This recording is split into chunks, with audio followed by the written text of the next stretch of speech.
Ooh, it's another video. Grab the kids, because this is Nog Monster pinch pots. It's good for everybody. All right, first thing we need to do is get a ball of clay. So you take some clay and you squeeze and turn it between your two hands so you can get rid of any weird, odd shapes. You want to make it nice and round. You can even use the table, roll it around to get your nice ball shape. Once you have your ball shape, then you need to stick your finger in it, leave about 1/4 of an inch on the bottom, and then it's squeeze. But if you notice, it's really squeeze, pull, turn, squeeze, pull, turn. Go round and around and around. I like keeping this pot in my hand so I can feel what's going on, how thick it is, how even it is, and, just working it slowly. You see that it starts moving up. I also like to angle my hands in towards the center of my pot so that my pot stays kind of closed for this. If your hands are angled out, your pot will go out and it will be more like a wide bowl. So if you need to, dry days, little water on your fingers and you can smooth over cracks. And you note at this point I'm pulling out with my thumb kind of to help get the wells nice and even and thinner, and just, checking all around to see what my pot feels and looks like. All right. So let's just say it's not the shape that you particularly totally 100% wanted. You can cut some bits out. This, I'm just cutting out a nice angle, smushing it a little, and then putting some water on it, and then I overlap it. And I can do this on both sides for as much as I like to get the shape that I want, because I like these to be nice little cone-shaped noggin heads. I like to take my time, smooth it out, check for evenness, and if I need to reshape it, go with that. If I need to grab a little water, smooth everything out, and just make sure that this is the pot I want to start my little guy with. Okay.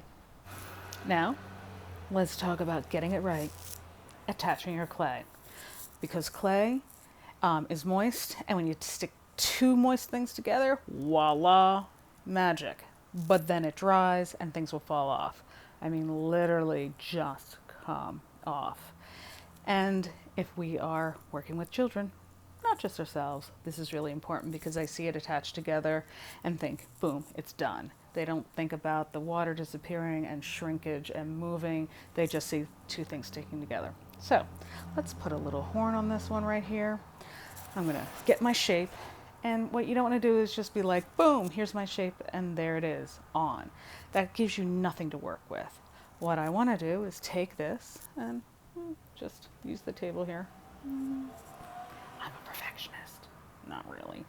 But notice how I'm tapping it on the table, and it's nice and splayed now. So you need to, when you're putting things together, not just think, here's my bit. You have to think, what else do I need to get this together? This, if the horn was exactly where I wanted it, I wouldn't have room to tap it on and splay it out.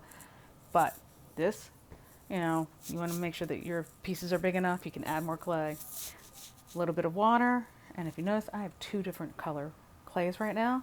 So I put a little water, smooth it all around, gets it nice and slippy, because these are both right out of the bag for the most part. And I can use my fingers, I can use a kitchen knife, I can use, I believe I'm going to grab a wooden knife, whatever, to smooth it out, to make it all good. And then you notice I can make that horn not look splayed out, but look like attached right there. But as you can see, I did the 2 different color clays, so you can kind of see how it's all smoothed out and nice, so that your piece will stay together. Look, it's not coming off. Really, really important.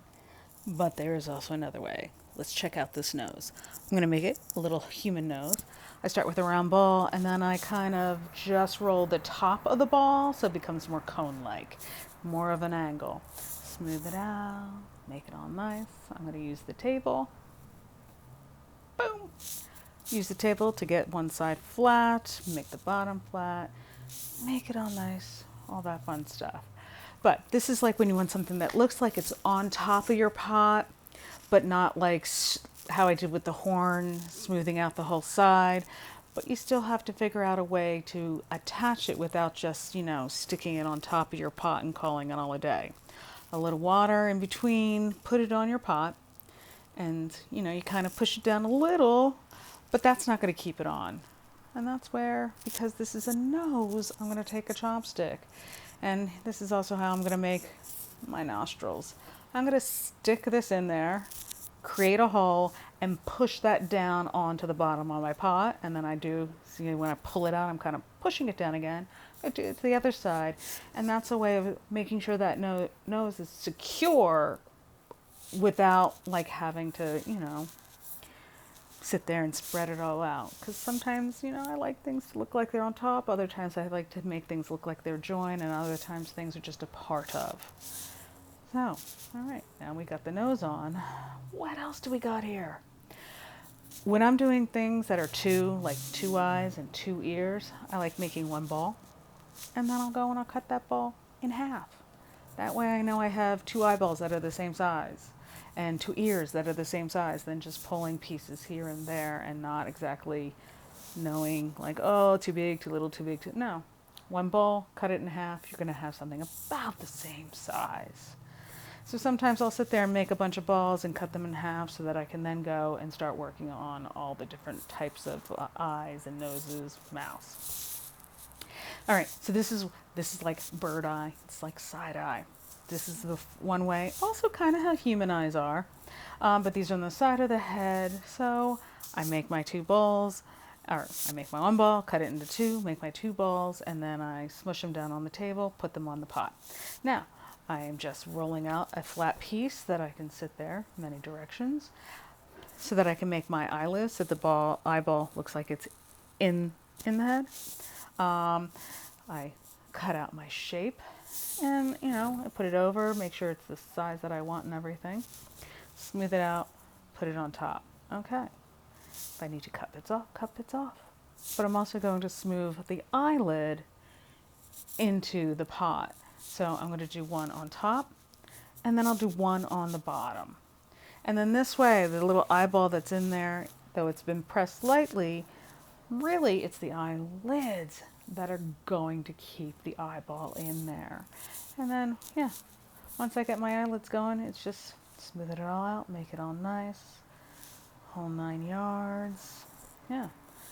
That way you can use two different clays. So the eyeball could be a white clay, and then you could be using a different color clay.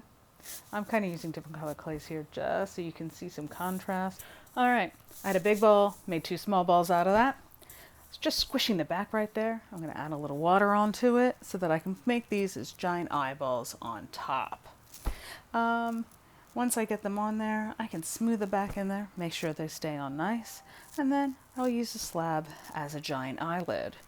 Here we have two eyeballs. You could do 3, you could do 4, you could do 100 if you so wish. Go for it, it'd be great. The other thing is, like when I'm putting on ears, I will tap down onto my table to get some splayed bits, and then sometimes I just smush the backs of that or just the fronts of that, depending on what kind of ears are going on. But it's all kind of the same idea of what am I using to attach things onto my pots. Smoothing it out with tools and then with a paintbrush helps to keep things really, really nice. For these, another little added kind of thing is when I go and I make my little pupils, that also helps to keep them on nice and tight. Okay, are you ready for the time lapse? This is going to be fast.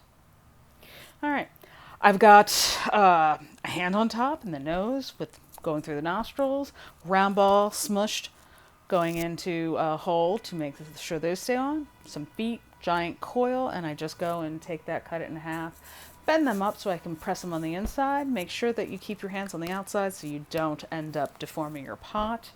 Oh, look, bunny ears. Why not? You could do cat, you could do elephant, you could have a whole bunch of different kind of animals in one.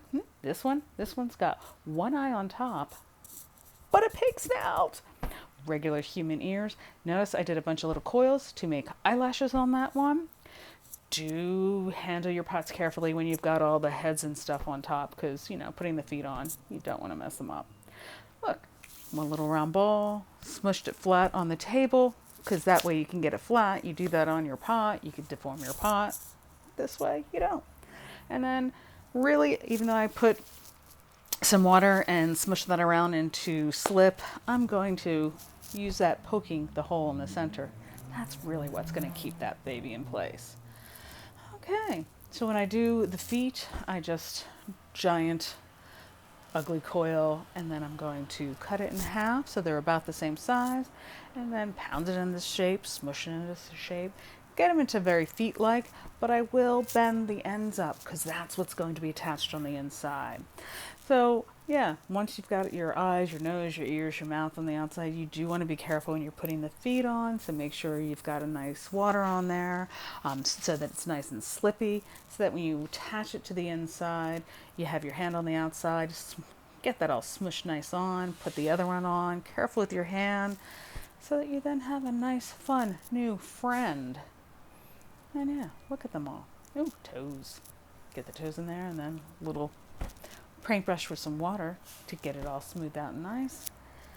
Very simple, very easy, very fun. You can line up a whole bunch of animals and people and try and make something fun. Oh, 3 eyes, 2 eyes, 1 eye. All right, have fun.